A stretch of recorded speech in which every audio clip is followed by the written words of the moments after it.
Inflation is a disease of money caused by governments. And I've never, ever. Hello and welcome to This Week in Review with Nigel Farage. For the past few weeks, we've been talking about the topic of inflation. And on Tuesday in our meeting, Nigel mentioned something that really surprised me. It's the idea that Enoch Powell has something very valuable to tell you about the coming inflation. So Nigel, why don't you explain how one of your political heroes, actually faced very similar issues historically when he first warned about inflation? Well, Nick, and I know some people hearing the name Enoch Powell have kittens.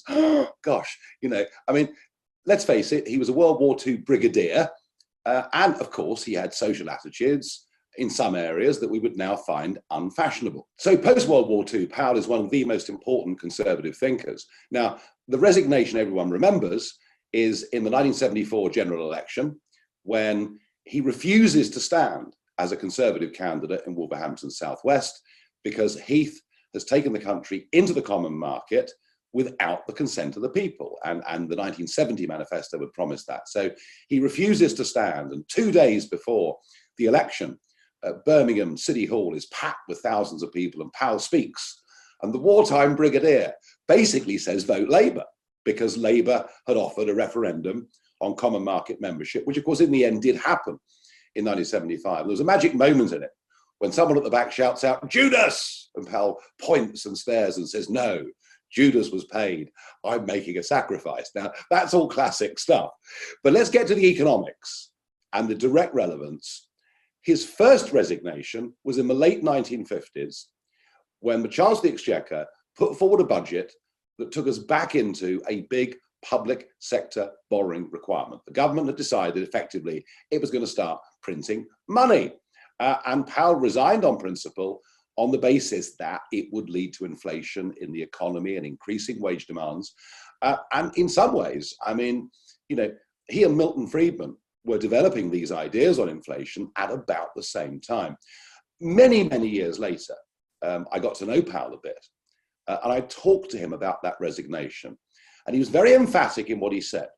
He said, inflation, what we've learned, he said, is inflation is a disease of money caused by governments. And I've never, ever forgotten that phrase, because he was certainly right about the common market and what it would become. He was absolutely right to predict, the period of very high inflation that the United Kingdom went through.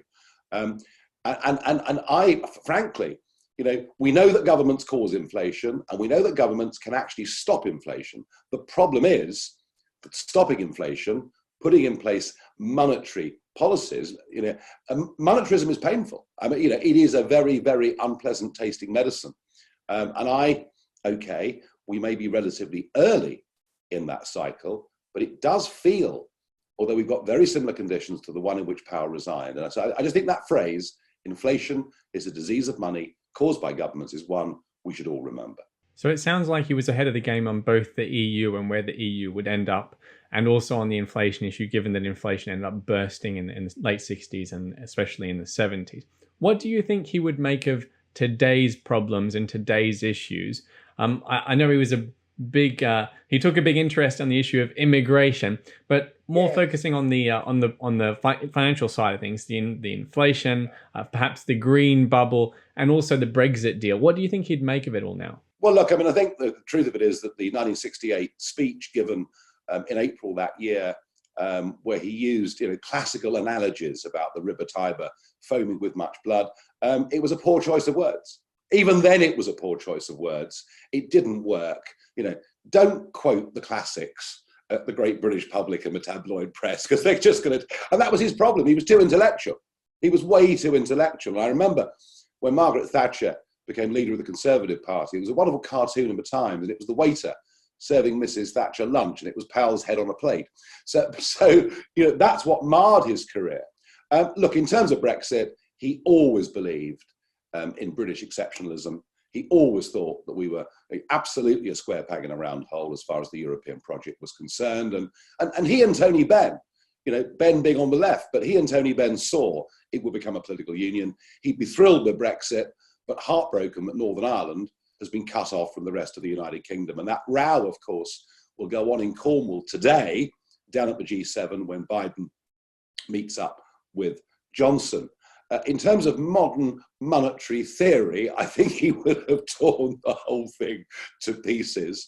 In terms of the Green New Deal, I think he'd have been deeply skeptical about some of the science behind all of this, although acknowledging that we want, a better global environment in every way. So I think that in so many ways there are echoes of Powell's writings and speeches that sort of come back every decade, slightly to haunt us. But yes, he'd be pleased we got Brexit done, but not the way quite that it is. It sounds like we need a new Enoch Powell in some ways and not in others to try and warn people about what's going to happen.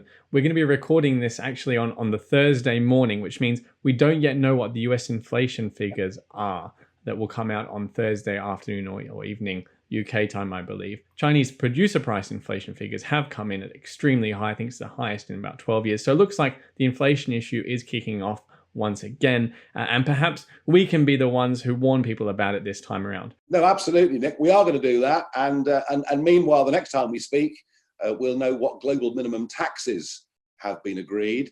We'll have to find out to what extent the UK dependent territories have been absolutely stuffed by this deal.